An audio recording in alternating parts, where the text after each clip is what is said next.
Most people believe freedom is something you have to fight for, a destination, a reward for working hard, thinking positively, healing your trauma, or even raising your vibration. But what if it's a destination you never arrive at? A finish line that keeps moving?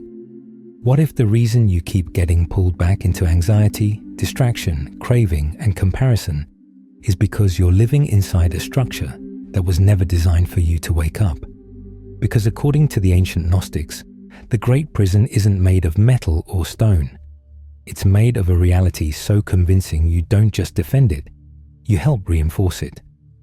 They called the architect of this realm the Demiurge, not the true God, not the source, but a lower intelligence, an imitator who rules through division and forgetting. And here's the truth that's so simple, most people miss it. It was never about fixing something out there. It was always about remembering what you are, rooted in the monad, the true God. Because there is a part of you that was never born into this system, a spark that doesn't belong to the cycle, doesn't belong to the drama, and doesn't belong to fear. The Gnostics said that this spark is an emanation of the monad, the one pure, undivided consciousness before any world was constructed. And the secret they tried to bury for centuries is this: the Demiurge can't destroy your divine spark. So instead, he buries it under a life, under your name, your personality, your desires, your wounds, under everything you mistake for who you are. Because you were never trapped by chains. You were trapped by the false self, the you the illusion built. In this video, you won't just learn what the Demiurge's world is. You'll finally see the mechanisms that have kept you trapped inside it, and the real reason you never recognized the prison. And most importantly, you'll discover the only way out is not through chanting words you don't understand, but through something far simpler: return.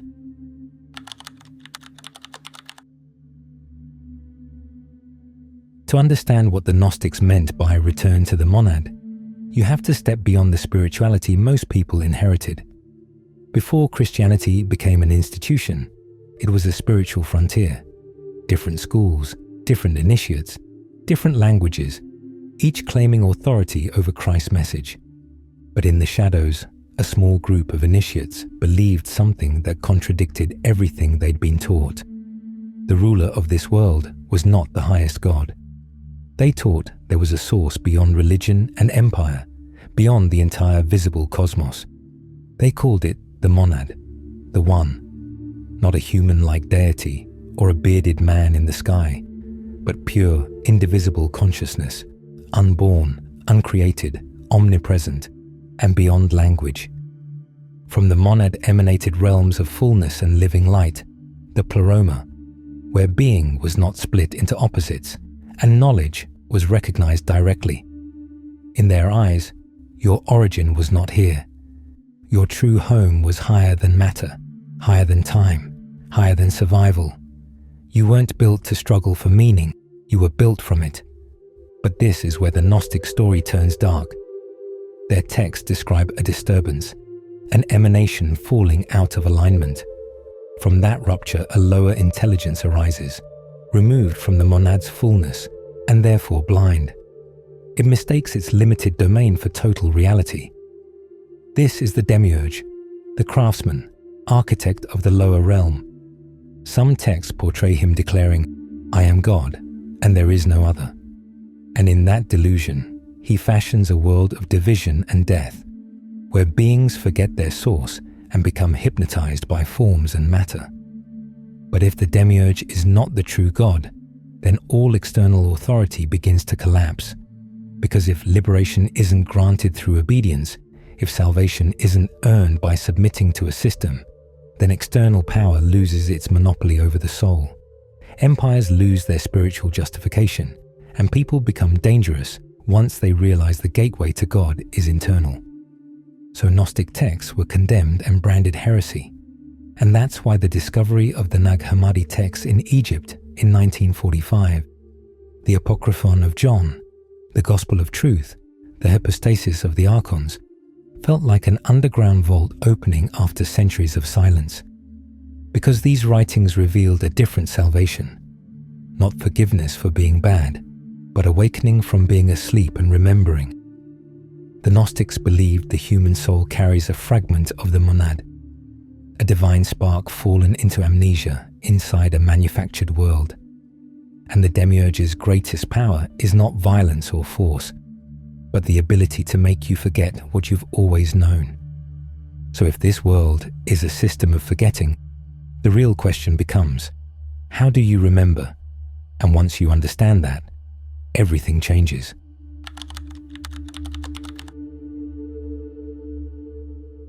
The Demiurge's world is not something you escape by changing external circumstances. Because the Demiurge is not only out there in myth and scripture, he is a principle, a pattern of consciousness, and a way reality is structured when it's cut off from the monad. That's why some people fix their life and still feel empty, like something is missing they can't explain. You can get the money, the relationship, the praise, the success, and still feel a silent void underneath it all. You can even meditate, journal, cleanse your energy, follow spiritual teachers, yet still find yourself pulled back into the same loops, the same emotional gravity, the same craving for something that always feels just out of reach. Because the cage isn't your circumstances, the cage is your identification with them. The Gnostics taught that the Demiurge rules through fragmentation. He divides the world into competing pieces, good and bad, winner and loser, sacred and profane, and convinces you that you must choose a side in order to survive. That's why the world feels heavy.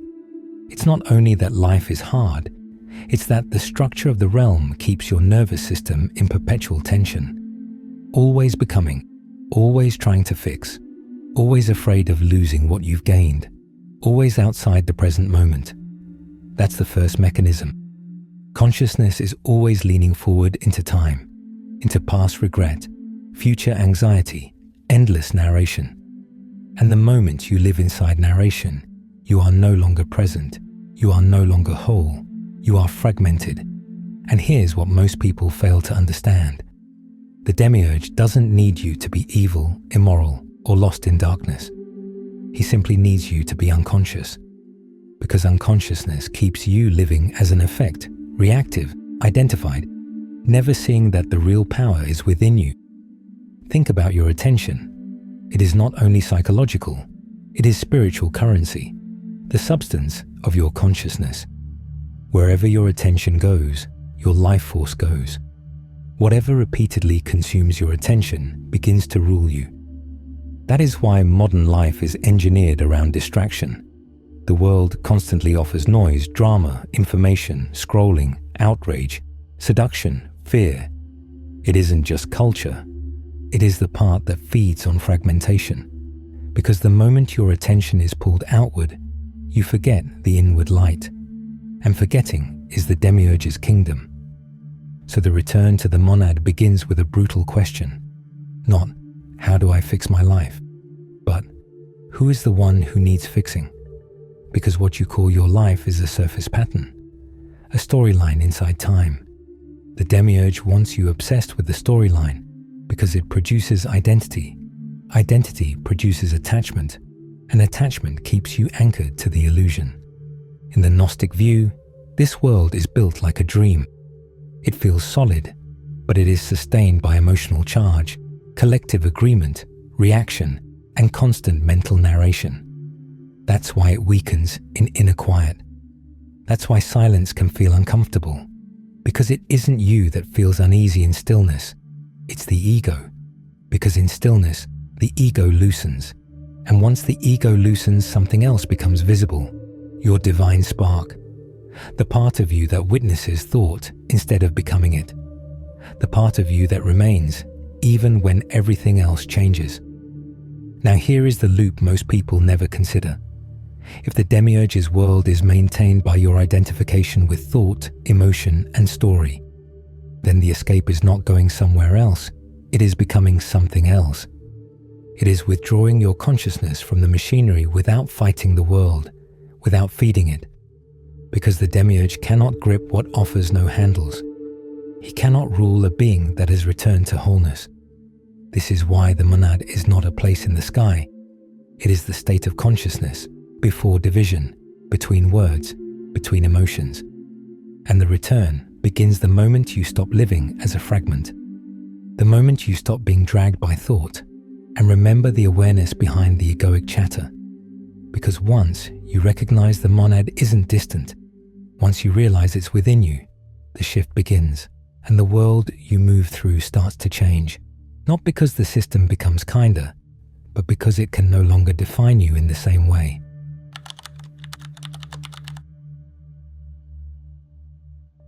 Here's where the Gnostic teaching becomes not just profound, but uncomfortable, because it stops being poetic and becomes precise. The Demiurge doesn't simply rule as an external tyrant. He rules through a structure of forces that manage consciousness from the inside.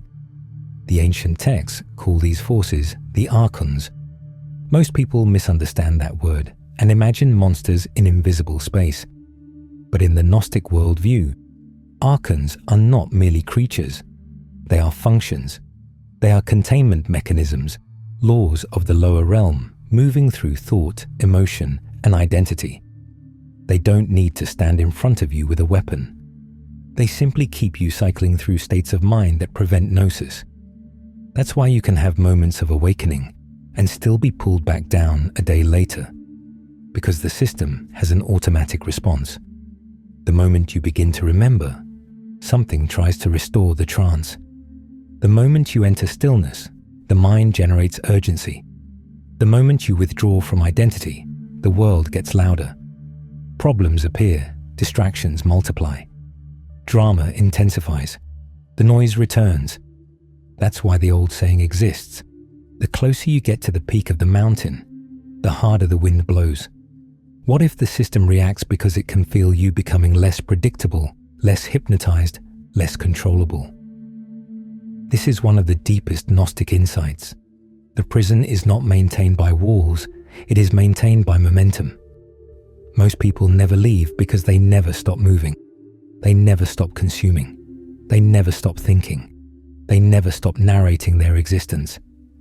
The Archonic mechanism almost works like gravity, pulling you toward the densest layer of consciousness again and again until higher awareness is forgotten. It does this through predictable states: fear, craving, comparison, shame, anger, obsession with time, obsession with self-image. Not because you're weak, but because those states create identification, and identification is the chain. Now the paradox: the Demiurge cannot reach the monad. He cannot see it. He cannot enter it. So instead, he builds a counterfeit version of it, a substitute that looks like spiritual progress, but keeps you inside the system. This is where many seekers get trapped. They begin seeing through the illusion, but instead of returning inward, they build a spiritual identity. They collect beliefs and labels. They chase practices and revelations. They measure themselves and feel guilty for not staying high vibe. This is what is known as the false ascent. It feels like freedom because it feels higher, but it still feeds the same machinery: becoming, striving, proving. And as long as you are becoming, you are still inside time, outside the present. And the present moment is where the monad is remembered. So the only real escape is not to climb higher inside the system. It is to stop participating in the system's definition of you. This is why Gnosis was never about belief. Gnosis is recognition. It is the moment you realize you are not your mind, not your story, not your emotional contracts, not your past, not your future. You are the awareness that witnesses all of it, the spark of the monad, temporarily entangled in the machinery. And when that recognition becomes stable, the Archons lose their grip, not because they've been defeated in battle, but because you stop fighting it altogether. So the return to the monad is not dramatic, it is not theatrical, it is not even visible to the world. It is the inward reversal of attention. It is the moment you stop being pulled outward and begin resting in the awareness behind everything. And when you do, something strange happens. The world doesn't disappear. It just stops controlling your nervous system. You still live here, but you are no longer there. You move through the Demiurge's world like someone lucid dreaming, fully awake. And that is the threshold of liberation. But how do you reach that state? How do you make it more than a temporary insight? And how do you live like this day by day without falling back under the spell? Because the answer won't just give you understanding, it will pull you out of the trance.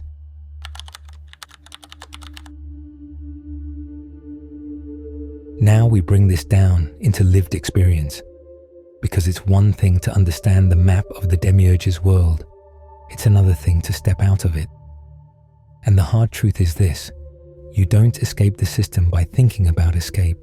You escape by changing what your attention obeys. Whatever your attention is chained to becomes your reality. Whatever repeatedly captures your awareness becomes the altar you kneel before, even if you don't call it worship. And the Demiurge's world is designed to steal that attention in 1,000 ways: urgency, worry, craving, comparison, self-judgment, fantasy, regret. So the first practice is not mystical. It's so simple, it's almost ruthless. Begin noticing what pulls you out of the present moment. Not only big distractions, but the small inner hooks. The need to be understood, the need to be validated, the fear of being behind, the rehearsal of your future, the replaying of your past. Think about what happens when you look at an old photograph. In an instant, you're transported back. The mind takes it as proof the past still exists, even though you're only seeing it now, in the present moment. This is exactly how the mind distorts the present moment. Then ask yourself, who is being pulled right now? Not as a thought, as recognition. Because every time you catch the pull without surrendering to it, you weaken the machinery. You reclaim energy from fragmentation and return it to wholeness. And this is where the return to the monad begins, not with new beliefs, but with a new relationship to thought. Let thought speak, observe it, but don't become it. Notice how often the mind tries to turn everything into identity, even spiritual work, even awakening, even healing. It will try to make a story out of your progress, a label out of your experience, a personality out of your transformation. And the moment it does, pause. Feel the quiet space beneath the label. That space is closer to the monad than any concept will ever be. Now here is the second layer, one most people avoid because it feels too simple to matter. Stillness. Not relaxation, not self-care, but stillness as rebellion. Once a day, sit in silence for 10 minutes. No mantra, no music, no guidance, just silence. And instead of fighting your thoughts, let them pass like weather and rest as the one who sees them. If a thought appears, you don't argue with it, don't narrate it, don't even resist it. You simply recognize that is a ripple, that is not the source. Then return to the awareness that remains unchanged. At first it will feel like nothing is happening, and that is the point. The ego hates nothing happening, because nothing happening means the system isn't being reinforced. But if you stay, something emerges beneath the noise. A presence with no hunger, a wholeness that doesn't need to become. That is the divine spark remembering itself. Not one dramatic awakening, but dozens of small awakenings compounding over time. Every time you notice you've been hypnotized by thought, you don't punish yourself. You don't analyze it, you simply return. Return to inner quiet, return to awareness, return to the monad. And if you want to go deeper, I've put together a free ebook called Escaping the Illusion, a Gnostic guide to mastering reality. It shows you how to apply this return path in real life, not as theory, but as practice. You can download it free using the link in the description.